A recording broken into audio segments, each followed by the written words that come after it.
Алгыр кушу бар киши бүркүттүн таптап, жандагы жан жөкөрлөрүн ээрчитип ууга чыгат экен. Бүркүтүн кое бергенде булаң этип, боз адырдан чыга берген түлкүнү көздөй бүркүтүн шилтеп калды дейт. Баягы алгыр куш бүркүт жер суунун бардыгын кууруп, жарып, кирип барып туруп, жакындап келип түлкүнү ийлейин деп келип, кайра кайып өйдө чыгып кетиптир. Жандагылар: айланайын аксакал, бүркүтүңүз айнып калган го дегенде, тиги булт этип качып кеткен.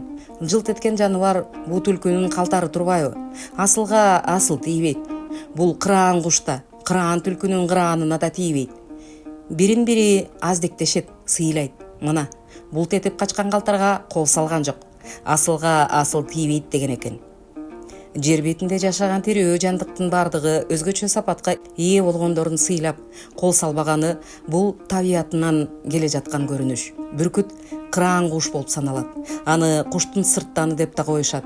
Ошол сыңары түлкүнүн да кырааны сырттаны болот. Ал калтар деп аталат.